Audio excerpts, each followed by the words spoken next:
Salamat, Pastor Ryan. Before tayo mag-umpisa, just invite everybody to please bow down your heads. Let us first pray that the Lord will speak to us through His words today. Father in heaven, you are enthroned. You are there, Lord, looking at us. And we are here right now, Lord, to offer our sacrifices of praise, even our time, Father, to worship you, because you are worthy of our praises and our worship. Salamat sa pagbibigay sa amin sa araw na ito for this opportunity. Isang miracle, Lord, for all of us to be here, to be awakened this morning, and to have this desire, Lord, to meet you and our brethren, Lord, dito sa inyong bahay-sambahan sa ABCC. Ama, hinihiling namin ang inyong pagpapatawad sa bawat isa sa amin.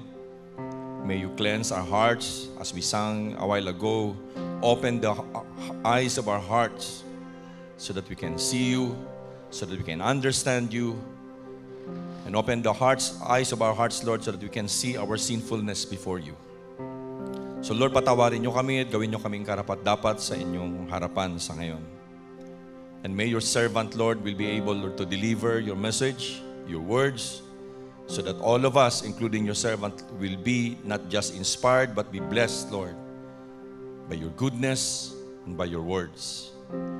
Lord, inilalaan namin ang susunod na mga yugto ng aming worship service. Salamat dahil naririto kami at naririto ka kasama, Lord, ang banal na Espiritu to minister to us. So Lord, we offer to you everything. We will sit down. We have sat down, Lord, before your presence today. Bless your people. Bless your servants. Speak to us, Lord. In Jesus' name. And everybody will say, Amen and Amen. Good morning, mga kapatid. So, 10 araw na lang, countdown natin. Pasko na. Tama ba? 10 days more to go. Christmas na.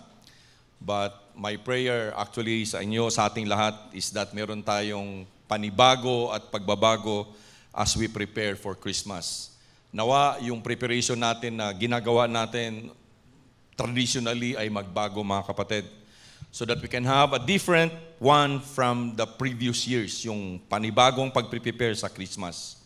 Kasi yung theme natin today or this month, how to prepare for Christmas, is basically intended to para sa ating lahat to develop the right mindset. Yung tamang pag-iisip on how to celebrate Christmas. Kasi Christmas is not about anything else. Christmas is about the Lord Jesus Christ. Okay? So, first Sunday, tinuruan tayo on how to prepare for Christmas. Una, we have to prepare to meet Jesus.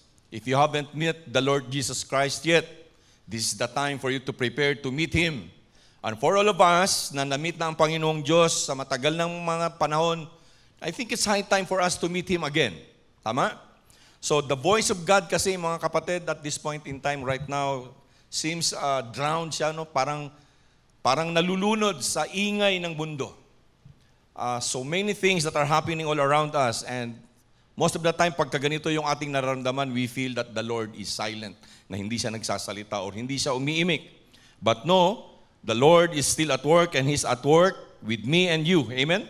He's still at work. Hindi siya tumitigil sa pagtatrabaho at pag-work sa mga buhay natin. And then, of course, part of that work was giving us the Lord Jesus Christ as our Savior. Siya ang reason kung bakit tayo nagsiselebrate ng Christmas. So by that, let us always fill our hearts with the fulfillment of God's promises. There's so many promises of God in the Bible. Mga promise na binigay niya sa atin. And one of the biggest promise and the greatest promise that He gave us is to give His only Son. And He already fulfilled us. And that's the fulfillment of our celebration this December. So, with that in mind, kailangan nating mag-respond. Hindi tayo pwedeng nakaupo lang. Hindi tayo pwedeng bench warmer. Okay? So, respond to His calling and obey Him no matter how it will cost us. No matter kung ano ang magiging cost nun sa atin.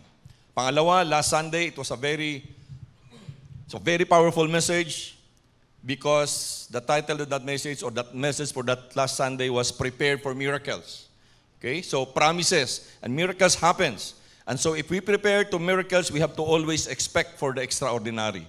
Isa sa mga na-discuss sa mga men nung life group, kailan ba tayo nagkaroon ng extraordinary na experience sa Panginoon?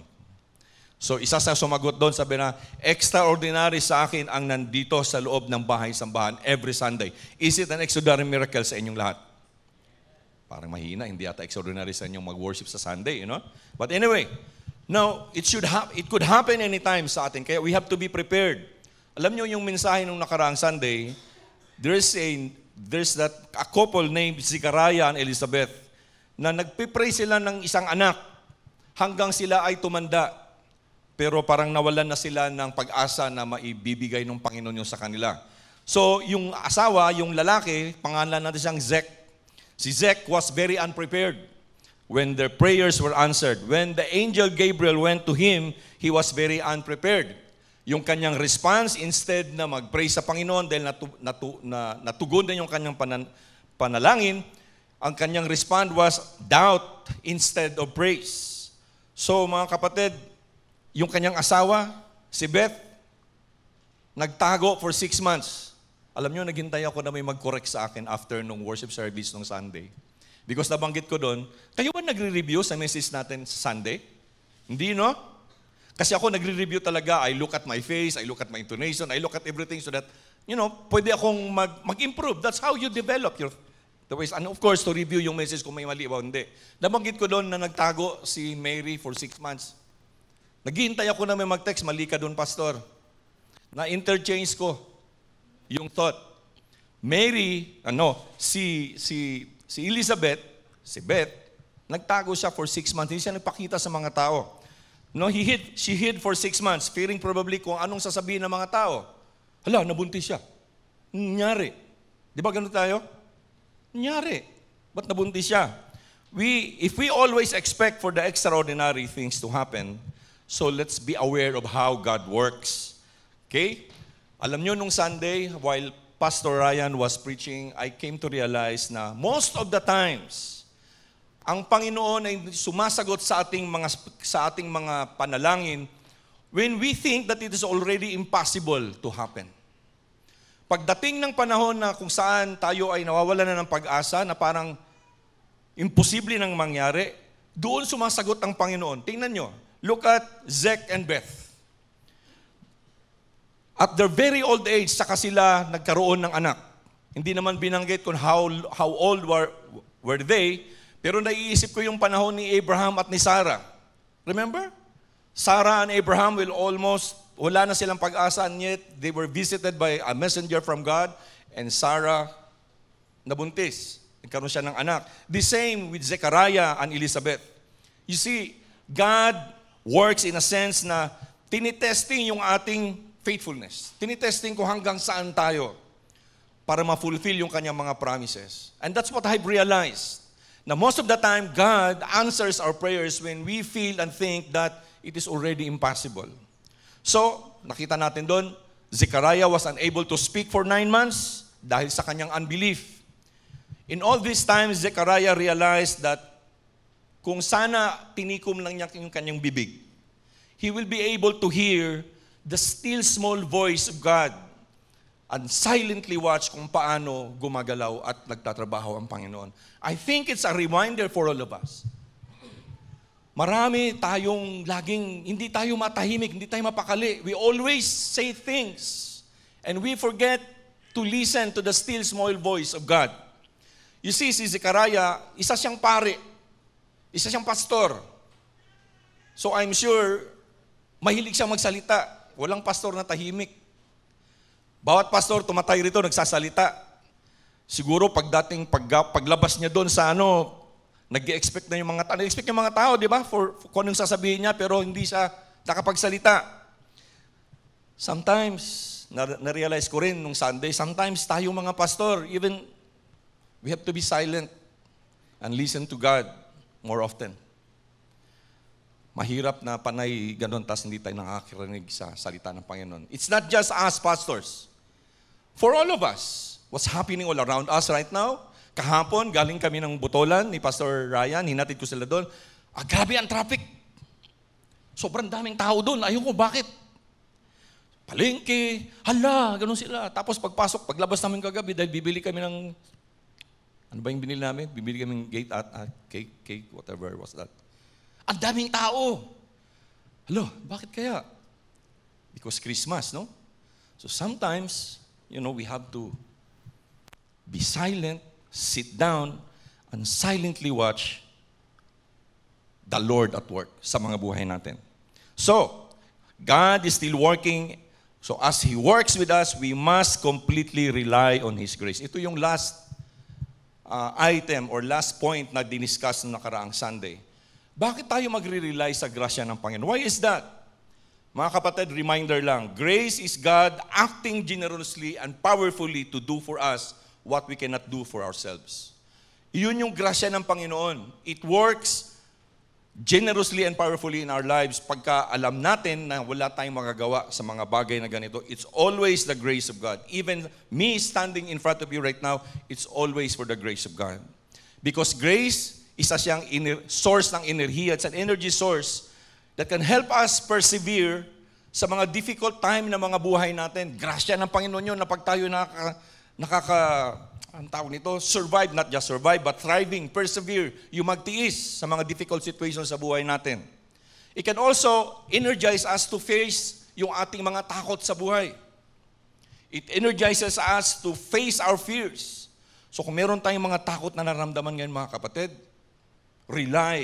completely rely on the grace of God. And it also enables us to patiently wait for the answers of our prayers. Grasya ng Panginoon yung mga kapatid. Lahat, grasya ng Panginoon. That's why we have to rely completely on the grace of God. Now, speaking about grace, let us all stand up and let us together read our reference text this morning. Tayo mga kapatid. And then, open your Bibles sa Luke chapter 1, verse 26 to 38. There is a reference there from Luke chapter 1 then, verse 40 something hanggang 58. That's the Magnificat. We will not read that anymore. But we will read verse 26 to 38. Now, this time, babasahin ko sa Tagalog na bersyon ng Biblia, sa Magandang Balita. Ito yung continuation doon sa binasa natin last Sunday. So, bear in mind ang story ni Zacharias doon sa Luke chapter 1, verse 5 to 25. And the word of the Lord says, Nang ika-6 na buwan ng pagdadalang tao ni Elizabeth, ang anghel na si Gabriel ay isinugo ng Diyos sa Nazaret na isang bayan sa Galilea upang kausapin ang isang dalaga na ang pangalay Maria. Siya ay nakatakda ng ikasal kay Jose, isang lalaking buhat sa angkan ni David. Lumapit ang anghel sa dalaga at binati ito, Magalak ka, ikaw ay lubos na kinalulugdan ng Diyos, sumasa iyo ang Panginoon. Naguluhan si Maria sa sinabi ng anghel at inisip niyang mabuti kung ano ang kahulugan ng ganoong pagbati. Sinabi sa kanya ng anghel, huwag kang matakot, Maria, sapagkat naging kalugod-lugod ka sa Diyos. Makinig ka. There's that word. Makinig ka.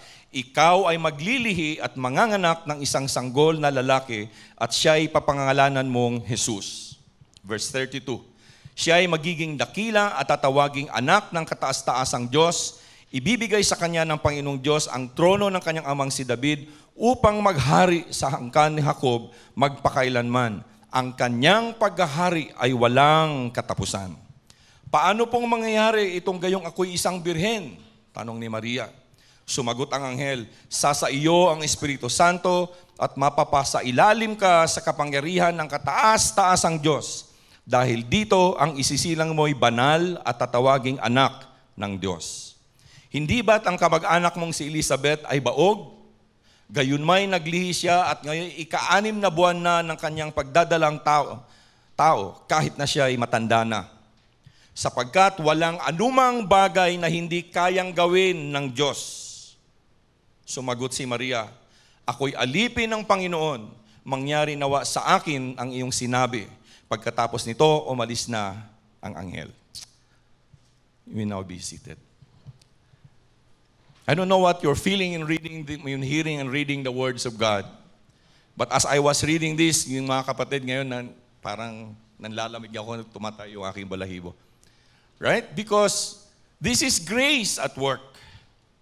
Now, I reminded you as sa pagbasa natin dito na bear in mind kung ano yung unang verse 1 to 25 na binasa natin sa chapter 1 ng Luke.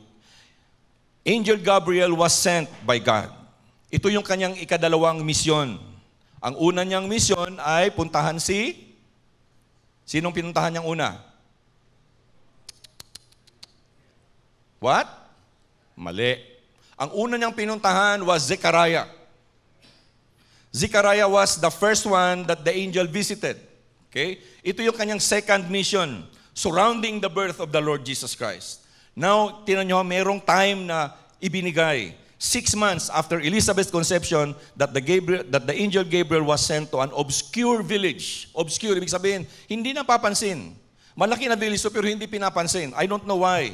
Ang village na ito ay pangalan ay Nazareth of Galilee. Ang Galilee, ang probinsya kung saan nandun yung town ng Nazareth, bordered ito ng mga Gentile nations. Mga Gentile nations, alam natin na during their time, pagka-hintil ka, you are outsider ka sa Jerusalem, hindi ka pwede doon. So, ang Nazareth is outside of the walled city of Jerusalem. So, hindi lang siya obscure, isa siyang despised city. Pag sinabi mong despised, kinamumuhian. Bakit kaya? So, kinukonsider to ng mga tao na inferior. The rest of Israel, they consider Nazareth as inferior. Ibig sabihin, walang value, inferior. Ang mga tao doon ay conquered people. And even yung mga conqueror nila, yung mga Romans, they hate the people in Nazareth. Bakit kaya? The city ng Nazareth or the town itself were the object, ang sabi nga dito, is the object of deep prejudice by Jews and Romans. Both yung mga Hudyo at mga Romano, they hate the people of Nazareth. Mababasa natin yan mga kapatid doon sa first chapter ni John, na nung inimbita ni Andrew, si Nathanael, also named Bartolomeo, na there's that man from Nazareth who's speaking so much that it stirs my heart. Ang sabi ni Nathanael, nasabi ni Bartolomeo, sabi niya, is there anything good that comes out from Nazareth? Mayroon bang maganda sa Nazareth? So there's always that prejudice. Parang hindi kaaya-aya ang mga tao doon sa Nazareth. Para siyang may silang sariling racial discrimination. Pero ito ang na-realize ko mga kapatid while studying this. God does not consider a person. Hindi niya kinoconsider kung ano tayo, kung ano ka. Even yung lugar, kung ano yung social status. Kung ikaw ay sikat, ikaw ay mayaman, ikaw ay pogi, ikaw ay tulad ko. Hindi tinitingnan ng Panginoon yun mga kapatid. Magpapadala siya ng mensahe sa mga taga Nazareth tulad ng kanyang pagdadala ng mensahe doon sa Jerusalem. Sino ba to? He sent a message to a believer in Nazareth named Mary. Pinadala niya ng mensahe si Mary na taga Nazareth. As quickly as the same time na nagpadala siya ng mensahe sa isang pari doon sa Jerusalem. So walang pili ang Diyos. Ngayon, ito yung realization natin. God gives His grace because God's grace is acting generously and powerfully regardless of what is your status in life. So, yung mga nagsasabing, ipag-pray mo ako kasi malakas ka sa Diyos, huwag niyong gagawin yun ha. Walang malakas sa Diyos. May malapit sa Panginoon. Pero walang malakas, pantay-pantay ang tingin niya. Kaya yung mga, i-correct nyo pag may nagpapipray sa inyong gano'n, malakas ka sa Diyos. Sabihin mo, gusto mong maging malakas din sa Diyos? Sama tayo. Because He doesn't look at the status of your life. He doesn't even look kung gaano ka ka-close sa Kanya. Kanyang grasya is pantay-pantay. Sabi nga ni Paul, His grace is sufficient. Sufficient ang grasya ng Panginoon. So, nagsalita sa kay Zechariah na isang pari. He spoke to a lowly young woman named Mary. Now, Mary, ito yung tawag nito, siya yung target or siya yung sentro ng binasa natin sa ngayon. Now, mga kapatid, you know what? We have to accurately understand, or we have to have an accurate understanding sa earthly mother ng ating Panginoong Diyos. Kasi alam nyo, mas maraming confusion sa Kanya kaysa sa confusion doon kay Panginoong Hesukristo. There's so much confusion surrounds the mother of Christ. than the baby himself. Mas kilala ng karamihan ang Mary of dogma o yung legend ni Mary than the real Mary of Scripture.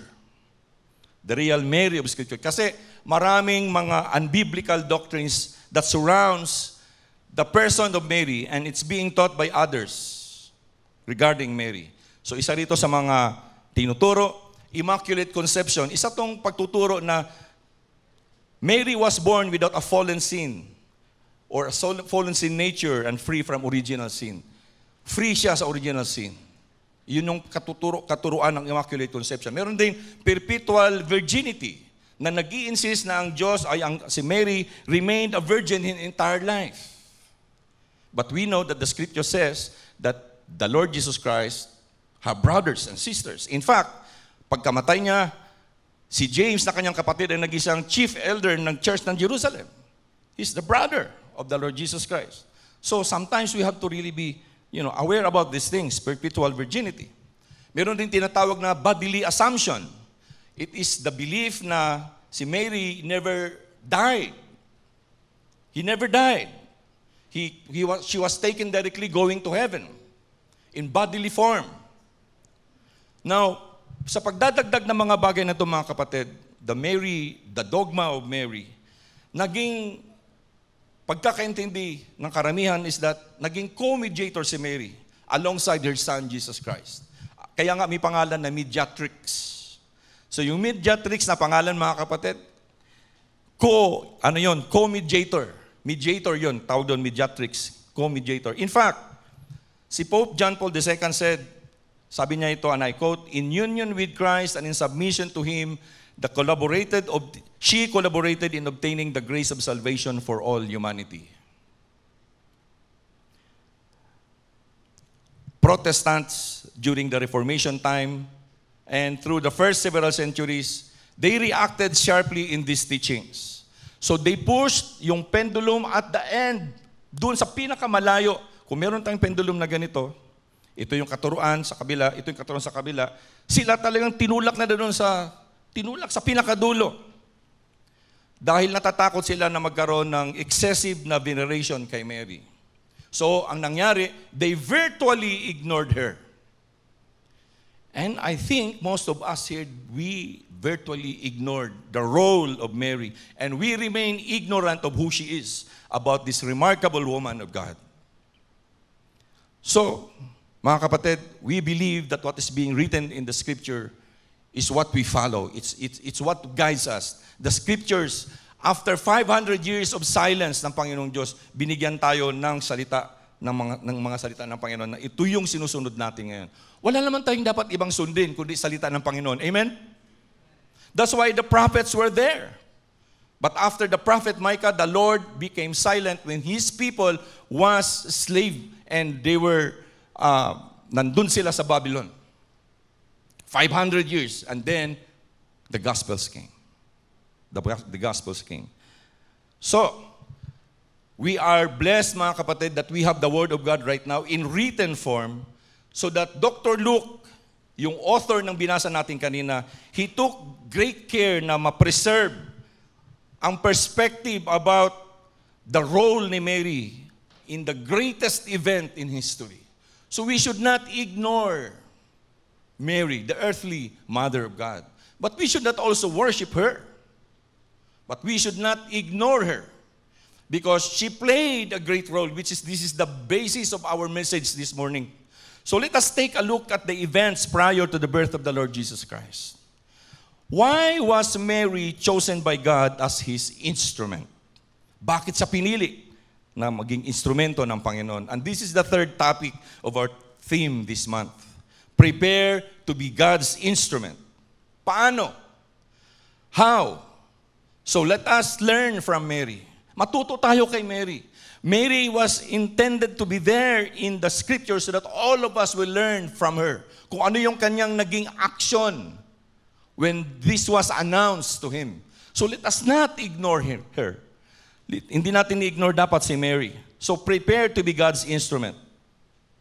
Bear in mind, banggit ko nga, na sa pagkakataong ito, God was silent, was still silent for 500 years. Of course, Siguro mga ilang araw lang ang nagsalita ang Panginoon kay Zechariah. After that, kay Mary. I just imagine kung paanong sasabihin ni Mary. Because wala talaga silang narinig sa Panginoon for 500 years. And yet, itong pagkakataon na to, biglang may sumulpot at nagpakita sa kanya. In a given moment, God spoke to a lowly young woman na taga Nazaret. Sabi nga, walang nang mangyaring mabuti sa Nazaret. And yet, while Mary was walking, biglang nagpakita sa kanya ang mensahero ng Panginoong Diyos. Not in a dream. Hindi dream, hindi katulad nung kay Joseph na dream. Face to face. You see, in the olden times, when ikaw ang mensahero ng king, you are actually facing the king face to face. So, she was talking to the messenger of God. Ang sabi ng anghel sa kanya, si Gabriel, lumapit sa kanya, tumabi, ang sabi, "Greetings, you are highly favored. The Lord is with you." Highly favored. Sa Tagalog, lumapit ang anghel sa dalagat binati ito, "Magalak ka. Ikaw ay lubos na kinalulugdan ng Diyos. Sumasa iyo ang Panginoon." Lubos na kinalulugdan. Highly favored. In their time, yung mga kababaihan, young women during their time, like Mary, napaka-low ng kanilang status. Hindi sila pinapansin ng lipunan. Wala silang value. That's how women are during their time. Kaya siguro hanggang ngayon, pinaglalaban ng mga kababaihan yung, ano ba yun? Merong women's lib. Because we have a very low understanding of what's written in the Bible. Dito palang malaman natin na you are not unworthy, ladies. You are worthy. Amen. Here, very low status, pero ang Panginoon nagpakita sa kanya. By those words, probably, iniisip ni Mary, anong klaseng greeting yun? It was amazingly gracious. I'm sure si Mary nagulat, natulala. Bakit ako? Di ba? Bakit ako? You see mga kapatid, Mary was a recipient of God's unmerited favor. Grace is God's unmerited favor. She was a recipient of God's grace. Isang pattern para sa ating lahat dito mga kapatid na sundin, na maging recipient din tayo ng grasya ng Panginoon. A pattern that all of us should learn, that we could be a recipient of God's grace. Free, walang bayad. So, let us be prepared to be God's instrument. Kasi alam nyo mga kapatid, like Mary, we could also be used by His grace. He will use us by His grace and not by our own will. Gagamitin tayo ng Panginoon. He will use us by His grace. God will use us only by His grace. Many times, sa passage na ito mga kapatid sa binasa natin, si Gabriel, the messenger of the Lord, kay Mary, he is the object of God's favor. Maraming beses na binanggit niya, God's favor, you're a recipient of God's favor. Alam nyo, ang salitang God's favor, hindi naman ako marunong magbasa ng Griego, pero ang sabi doon sa reference na estudihan ko, ang equivalent noon sa word natin ngayon na favor is grace. It's a gracious choosing of an instrument. Favor, word na nagbibigay ng grasya. So, katulad natin, si Mary was also a sinner. Katulad natin, Mary was saved by grace. She was given these things by grace. Unexpected nga niya eh. Kaya nga, di ba, pag tayo ay nagpipray, we have to expect the extraordinary. This one is extraordinary. Nung siya ay kinausap ng messenger ng Panginoon, like Mary, we are a sinner. Like Mary was a sinner and she was saved by grace. Alam nyo, may mas magandang picture dito kung paano natin ipipaint yung grasya na to. Merong sinulat si Paul doon sa 2 Corinthians chapter 4 verse 7. Paul described grace as a surpassing power coming from God.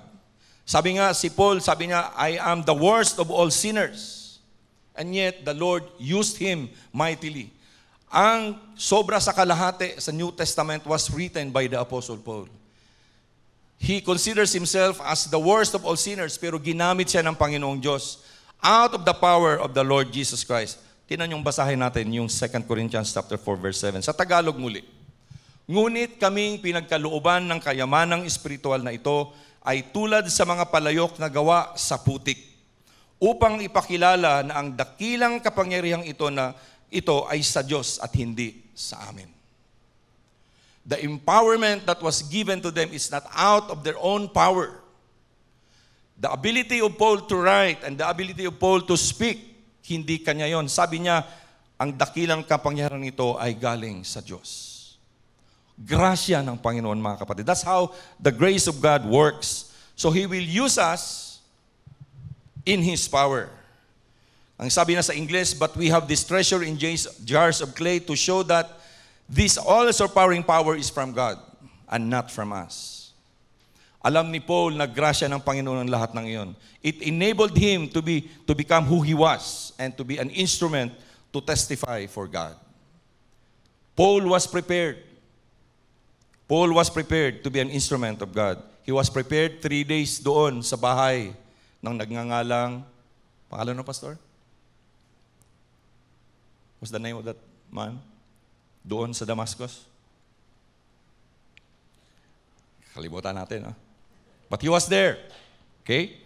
When we testify sa grasya ng Panginoong Diyos, we are giving Him the glory. Pag nagte-testify tayo, mga kapatid, we are giving God the glory. And we let people see na preeminent yung Panginoon sa buhay natin.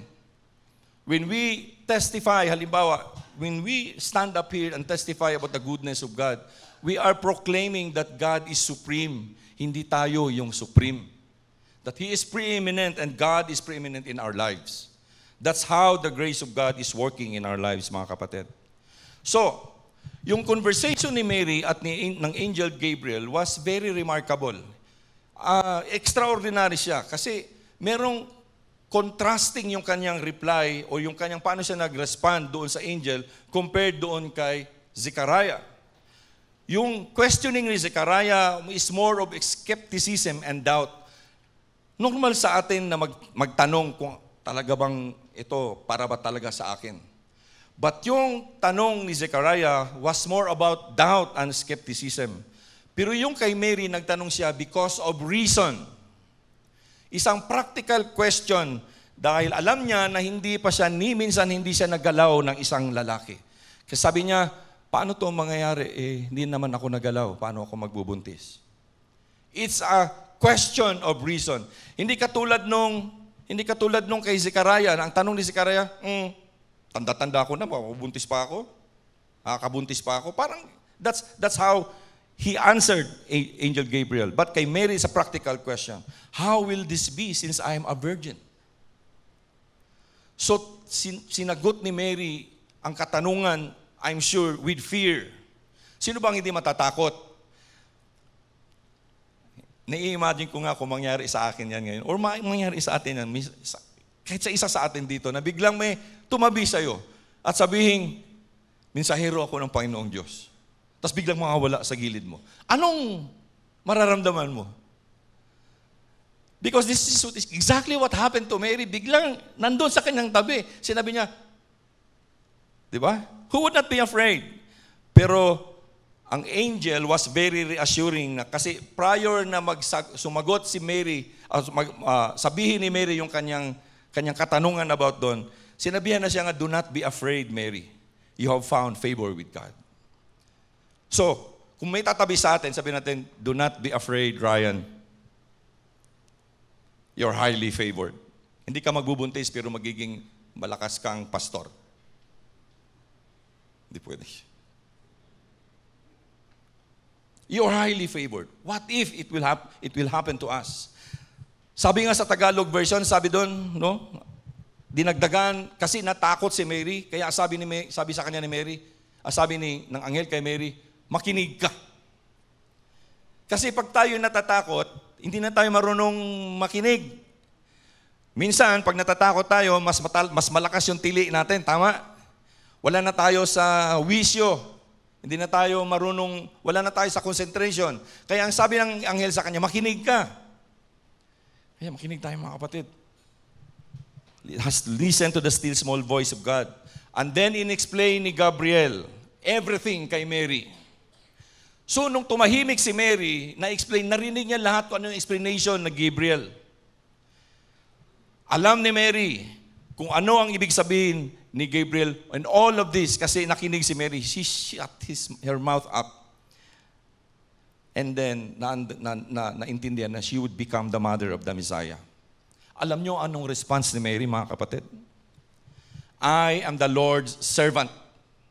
May your word to me be fulfilled. Hindi nangyayari na to sa atin ngayon. Pero minsan, di ba, pag tayo ay china-challenge, and merong nag-uudyok sa atin na tumayo ka, merong nag-uudyok mag-promise ka, pero pinipigilan natin yung ating mga sarili. You know what? Para sa akin, kinoconsider ko yun na it's the still small voice of God talking to us, and yet we resist. But in this situation, Mary, walang pagduda-duda, walang pagdadalawang isip. Ang sabi ni Mary, I am the Lord's servant. May your word to me be fulfilled. Paano kaya kung ganun ang maging prayer natin, mga kapatid? As part of our preparing ourselves to be an instrument of God. Paulit-ulit na nating naririnig lahat dito, wider and all these things. Kahit pa noon man, lagi nating naririnig sa missions. And sometimes yung mga mensaheng ito parang nawala na ng saysay sa atin. But if we answer the Lord and say, I am the Lord's servant, may your word to me be fulfilled. What if we will use this prayer in our own lives? Hindi natin alam kung anong i-fulfill ng Panginoon sa atin. But Mary, she humbly accepted the challenge, I am the Lord's servant. Hindi niya iniinda kung anong sasabihin ng mga tao. Hindi niya iniisip kung anong mangyayari sa buhay niya. Basta ang sinabi lang niya, explain ni Gabriel sa kanya, sabi niya, I am the Lord's servant. May your word be fulfilled in me. Ginamit ng Panginoong Diyos si Mary as His instrument because Mary made herself available. Mary made herself available, giving us the truth that God will use us when we make ourselves available. God will use us when we are available. Point number 2. God will use us when we're available. In his book, ni Dr. Howard Hendricks, the title ng book na yung Teaching to Change Lives, meron siyang sinabi about being used of God, how it is to be being used of God. Narinig na natin ito, mga kapatid, yung fat, maging fat. Narinig na natin itong acronym na to. F is for faithful, A is for available, T is for teachable, FAT. So, kung titingnan natin doon sa example ni Mary, meron siyang mga qualities na to, mga kapatid. She's got these qualities. She's fat. She was faithful and she was ready to take up the assignment. So, dito, pinoint out ni Luke 3 times sa passage na si Mary was a virgin. Sa theological side, mga kapatid, this was to testify na impeccable o hindi dapat pagtalunan ang divine nature ng Panginoong Jesucristo. On the practical side, it lets us know that Mary was ready, si Mary, para sa kanyang assignment. She was also available. So when God spoke, hindi niya sinabing no, ibigay nyo na lang kay pastor, or no, ibigay nyo lang kay Sekaraya, or no, ibigay nyo lang kung sino dyan, I don't want it. And never nag-demand si Mary. She never demanded anything for evidence. Hindi siya nag-demand ng evidence. She just questioned for reason. So these are the things that you should learn out from Mary. So nagtanong lang si Mary because she just asked because ready naman sa kung whatever assignment. Sabi na, tatanong ko lang paano ba ito mangyari, pero I'm ready. Kasi doon sa verse 38, sabi niya, I am the Lord's servant. Be it done to me according to your words. Ibang translation. Kung anong ibibigay ng Panginoon sa kanya, payag siya. Because Mary was teachable. Remember? Nung sinabi sa kanya, makinig ka, be silent. Mary zipped her mouth and then she listened to the explanation. Sometimes, di natin naiintindihan yung mga salita ng Panginoon, even on a Sunday, because our minds, we may be silent, but our minds are very noisy. Our mind is somewhere else. Or sometimes, basically, that's why hindi natin naririnig. Hindi tayo natututo. Notice how quietly and obediently si Mary ay nakinig sa Panginoong Diyos. Tinanong niya kung paano ito mangyayari. Pero hindi siya nag-interject ng opinion. Hindi siya nag-pray na para sa atin, di ba? Mayroong kondisyon pag tayo nag-pray, may opinion tayo. Lord, gusto ko sana ng sasakyan kasi gagamitin ko sa ministry. Wow. Sana, Lord, yung kulay ganito.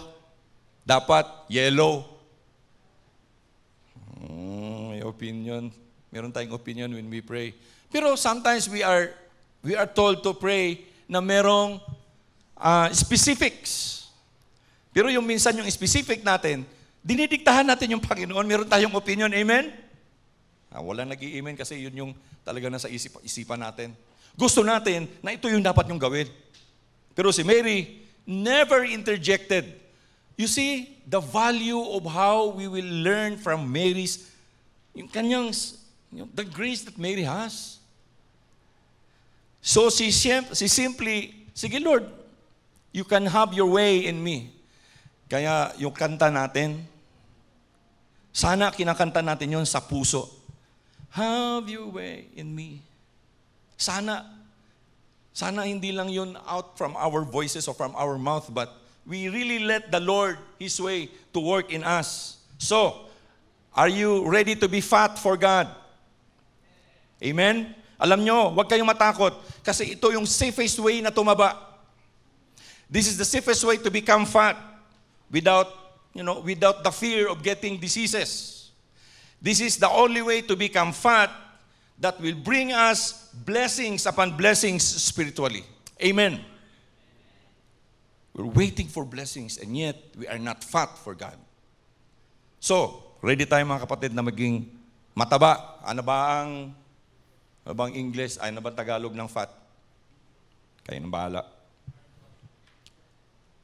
Si Mary, tinanong niya kung ano yung miraculous birth.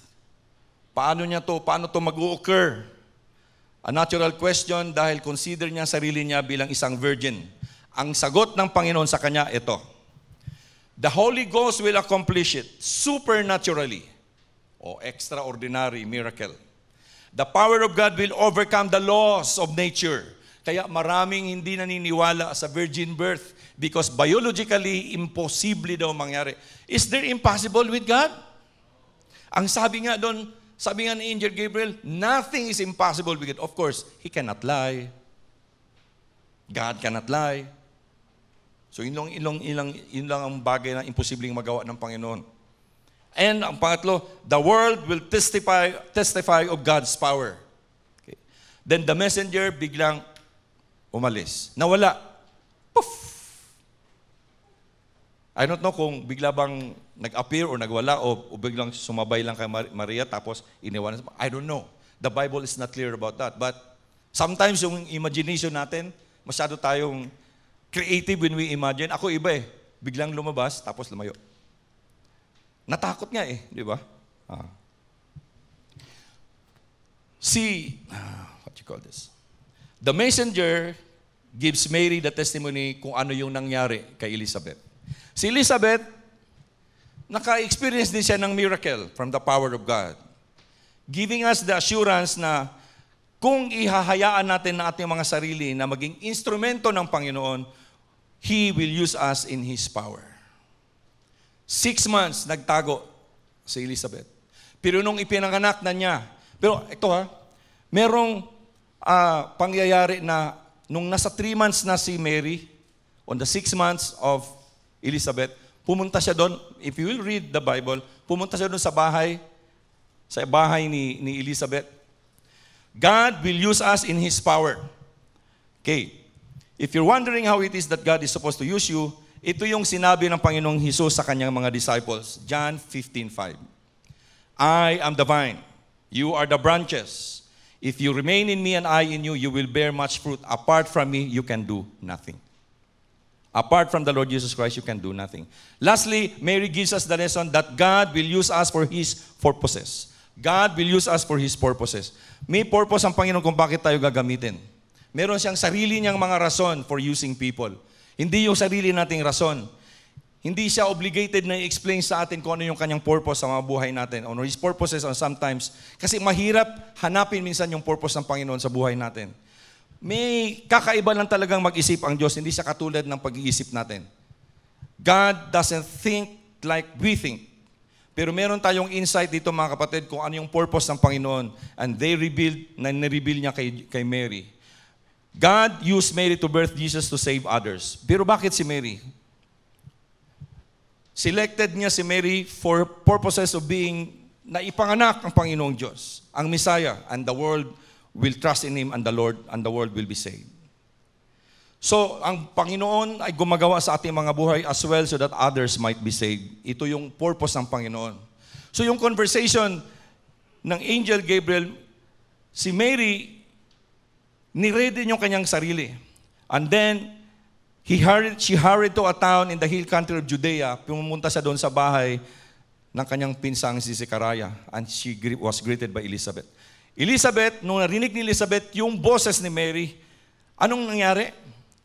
The baby, si John the Baptizer, biglang, ang description, the baby lived in her womb. Nung marinig niya ang boses ni Mary and Elizabeth was filled with the Holy Spirit. In a loud voice, ano sinabi ni Elizabeth? Blessed are you among women and blessed is the child you will bear. Ang narinig natin, blessed are you among women and blessed is the fruit of your womb, Jesus. Elizabeth added, but why am I so favored that the mother of my Lord should come to me?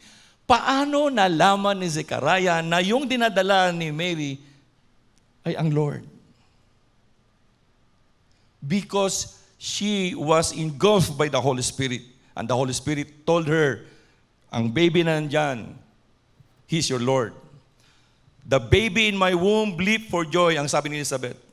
Blessed is she who has believed that the Lord would fulfill His promises to her. Second, ginamit ng Panginoong Diyos si Mary so that He would receive the glory. Yung verse 46 to 56 is a praise and worship ni Mary. Ang tawag doon, the Magnificat. It's her song of praise to God. Ang first stanza ng Magnificat is all for the glory of God for saving her and using her. Ang remainder noon is the song gives glory to God for coming to rescue His people. Are you ready to be used by God today? Kailangan natin mga kapatid ma-experience ang grasya ng Panginoon. So that's why we have to accept and we have to pray for the grace of God. Kailangan din natin ma-receive yung kanyang forgiveness at maging ligtas sa Panginoon. Merong lyrics ng isang kanta, the most famous Christmas carol na nagsasabing ganito. O Holy Child of Bethlehem, descend to us, we pray. Cast out our sin and enter in, be born in us today. We hear the Christmas angels, the great glad tidings tell. O come to us, abide with us, our Lord Emmanuel. Nawa, ang kantang ito mga kapatid will be the prayer of our hearts this Christmas season. Nawa ang kantang ito ang siyang mag-prayer natin to let the grace of God descend on us upang tayo ay maging kagamit-gamit sa kanyang kaharian. Salamat at salamat sa inyong pakikinig. God bless us all.